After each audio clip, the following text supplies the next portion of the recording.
Привет, это Навальный, и я объявляю наш большой, новый антикоррупционный проект. Смотрите, пожалуйста, до конца и участвуйте.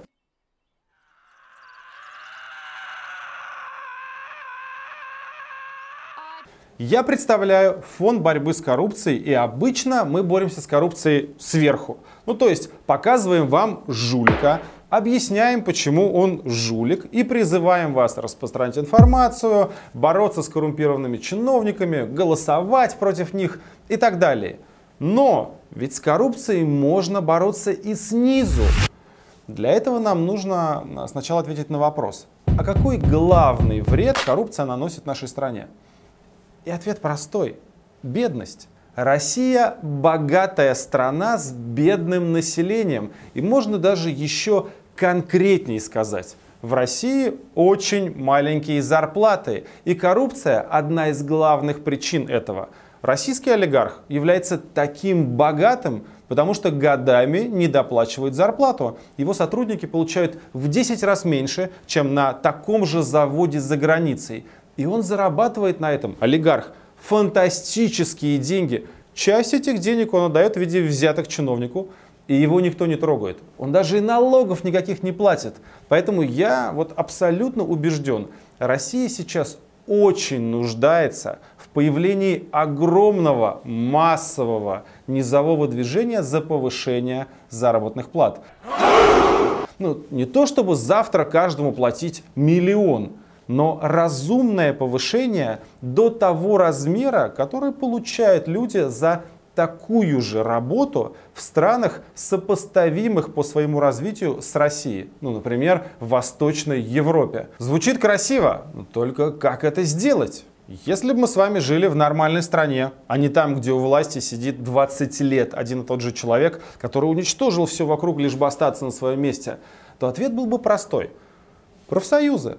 Люди работают, если им кажется, что им не доплачивают, то они объединяются в профсоюз, выдвигают свои требования и договариваются с работодателем. Если не договариваются, то бастуют, а потом договариваются. То есть идет такой нормальный процесс, благодаря которому работающий человек защищает свои права. Но вчера буквально вышла новость, что профсоюз учителей в Калифорнии прекратил 6-дневную забастовку, потому что договорился о новых условиях труда. Им подняли зарплату на 6% и уменьшили размеры классов в школах.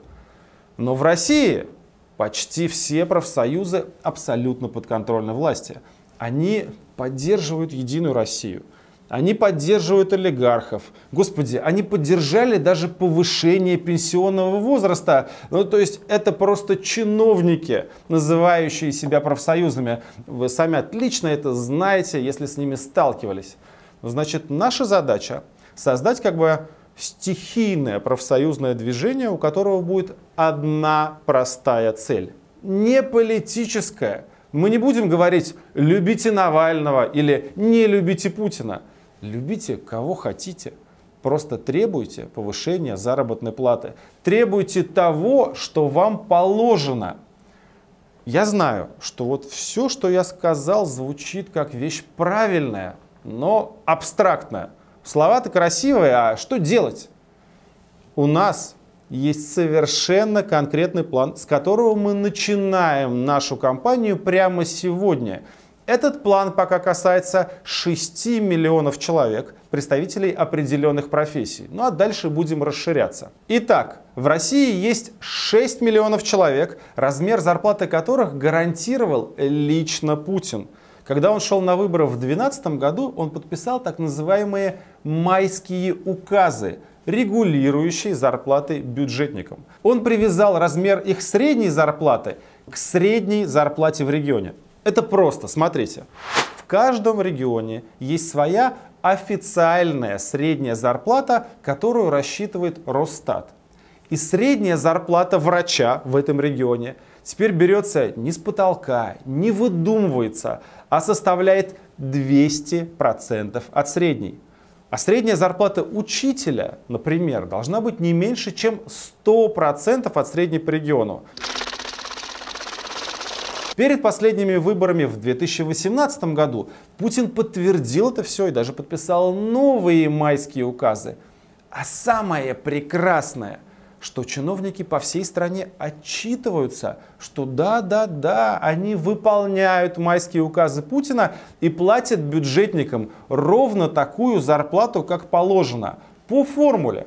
Например, а знаете ли вы, что зарплата медсестры в Москве не должна быть меньше 82 тысяч рублей? Сейчас не понял. Если вы это расскажете своей знакомой медсестре или фельдшеру, они рассмеются вам в лицо. Но на бумаге дела обстоят именно так. И мэр Москвы гордо заявляет: да, такие зарплаты у московских медсестер и есть. И рост заработной платы, причем в реальном выражении около 8%. Это самый большой рост за последние годы. За 9 месяцев 2018-го зарплата врачей в Москве выросла больше, чем на треть. Меньше 70 тысяч в месяц получает всего 0,5% столичных медиков. Где-то там в документах написано: да, каждая медсестра в Москве получает 82 тысячи рублей в месяц. И деньги на это из бюджета выделены. Только куда они делись? Еще более смешной пример. Преподаватель вуза в Москве по путинскому указу должен получать в среднем 165 тысяч рублей. И мэрия Москвы вновь отчитывается: да, они столько и получают. Но ведь это очевидное вранье. Среднестатистический врач в Питере должен получать не менее 118 тысяч рублей, то есть 200% от 59 тысяч рублей, что согласно Росстату является средней зарплатой в Питере. А получает ли он? Ну вот если у вас есть знакомый врач в Питере, вы его спросите. Хорошо, если он просто покрутит пальцем у виска, а то ведь может и в драку полезть. Вот так вот нравится, козел? Часто приходится слышать: ну правильно, так и должно быть. Одному платят 1 миллион, а 100 человек получает по 15 тысяч. И в среднем все получают по 25.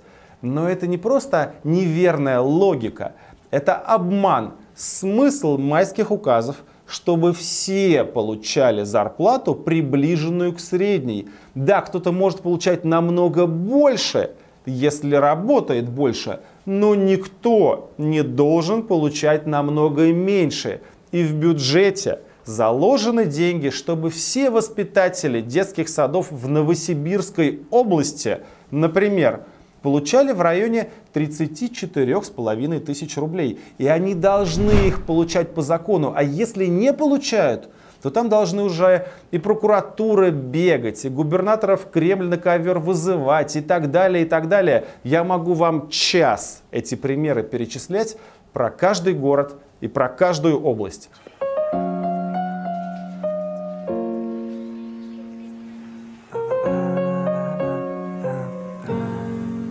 Есть 3 самые большие проблемы. Во-первых, людей обманывают и им недоплачивают. Во-вторых, люди сами понятия не имеют, какая зарплата им положена и гарантирована. Ну и третье. Люди не готовы отстаивать свои права, потому что страшно, потому что непонятно, что делать. Вот окей, я хочу себе потребовать зарплату такую, как положено по закону. А с чего начать? Кто меня вообще услышит? Где юриста взять, который даст хороший совет? Как объединиться в профсоюз? Понятия не имею. Если за тобой нет поддержки, то единственный, кто тебя услышит, это твой директор, который тебя возьмет и уволит. Вот ровно для решения этих 3 проблем мы собрали армию юристов. Подключили наши довольно мощные информационные ресурсы и запускаем на нашем сайте раздел такого стихийного независимого профсоюза. Теперь слушайте внимательно. Врачи, медсестры и медицинский персонал, учителя, воспитатели, работники дополнительного образования, соцработники, работники учреждений культуры, научные сотрудники, преподаватели вузов, преподаватели системы начального и среднего профессионального образования. Ваши зарплаты регулируются майскими указами, и в каждом регионе установлен порог, ниже которого вы получать не можете. Если ваша зарплата отличается от этой планки значительным образом, значит вас обманывают и грабят, и мы будем вас защищать. Ваш первый шаг — зайти на этот сайт, ввести свою профессию, ввести свой регион и узнать, какая у вас должна быть зарплата. Если она меньше, то вы нам оставляете информацию, и мы начинаем юридическую работу в ваших интересах. Подаем жалобы на то, что ваша зарплата не соответствует путинским обещаниям и майским указам.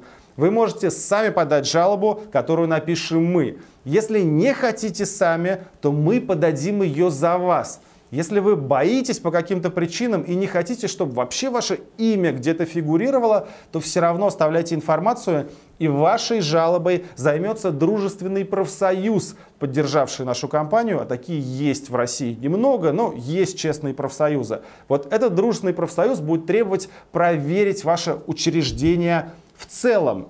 Помимо юридической работы мы будем медийно, пиаровски, политически, информационно, как угодно просто мочить руководителей учреждений и чиновников, которые недоплачивают зарплату.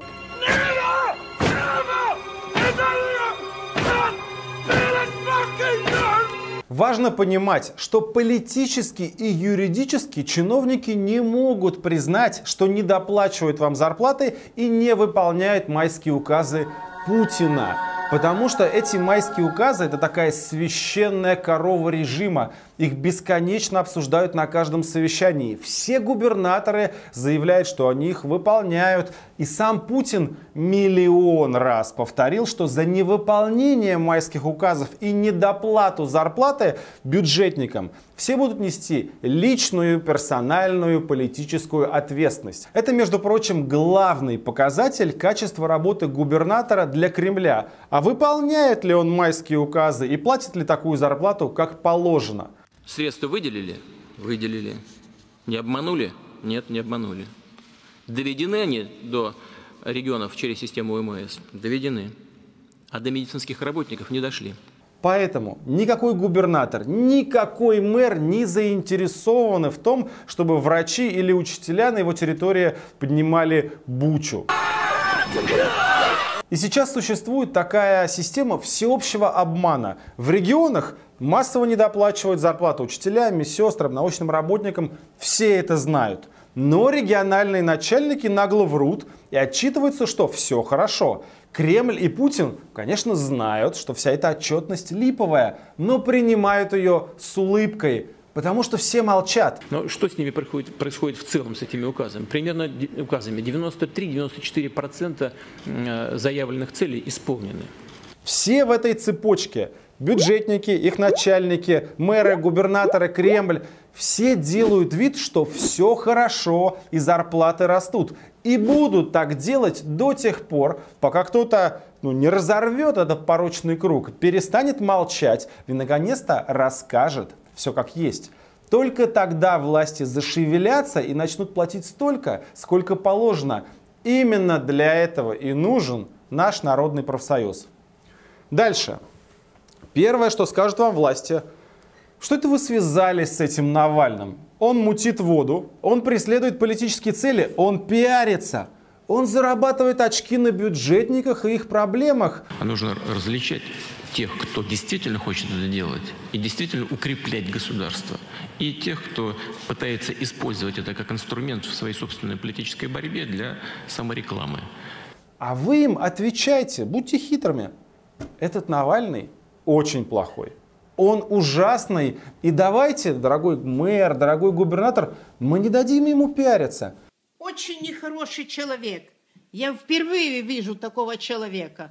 Вы повысьте нам зарплату до положенного уровня, и тогда мы будем любить вас и не любить этого ужасного Навального. Как только он придет сюда с криками про низкую зарплату, а у нас уже бах, и у всех зарплата высокая, вот и сядет этот Навальный в лужу. И тут подозрительный гражданин сразу задает мне вопрос. Ну а тебе-то, Алексей, зачем это надо? Сайт запустил, будет какая-то огромная юридическая работа. А в чем твоя выгода и какие ты цели преследуешь? И я признаюсь совершенно откровенно. Я политик, мне нужна поддержка людей, я работаю на них.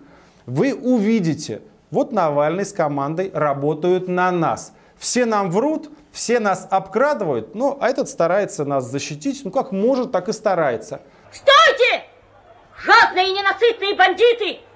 Вы готовы снять с нас последнюю рубашку?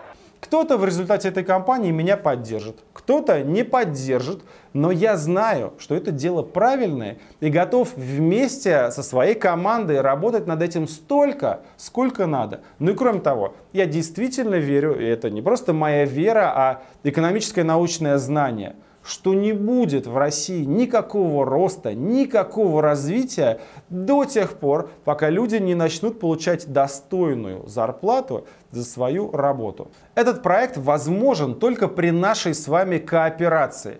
Вот как я уже сказал, есть 6 миллионов человек, зарплата которых регулируется майскими указами. Мне нужно сделать так, чтобы каждый из них посмотрел это видео, чтобы каждый из них зашел на мой сайт. И как это сделать-то? Я могу это сделать только с вашей помощью. Есть у вас знакомый врач или научный работник? Отправьте ему ссылочку и убедите участвовать в нашей кампании. Но в конце концов, человек ничего не теряет. Повысит ему зарплату? Отлично. Ну а в худшем случае ничего не изменится. Если вы студент или школьник, преподавателю своему пришлите ссылочку. Он, скорее всего, будет вам благодарен хотя бы за то, что вы беспокоитесь о размере его зарплаты. Дети ваши ходят в детский сад? Отлично. Воспитательницы пришлите. Объясните нянечке, что то нищее существование, которое она ведет, это следствие того, что ей не дают то, что обязаны. Это главное в нашей кампании. Мы добиваемся того, что уже положено по закону, на что уже выделены деньги, о чем уже отчитались, что это якобы выполняется. 93-94% заявленных целей исполнены. Ну так вот, если они отчитались, то пусть и выполняют тогда. В завершение еще раз подчеркиваю. Для участия в этой кампании вам не нужно быть оппозиционером. Меня не интересуют ваши политические взгляды. Если вы меня потом поддержите, хорошо. Не поддержите, ну тоже не беда. Главное, чтобы это для вас сработало. Единственной целью проекта является рост вашей зарплаты. Чем больше денег получите вы, тем меньше их достанется коррупционерам.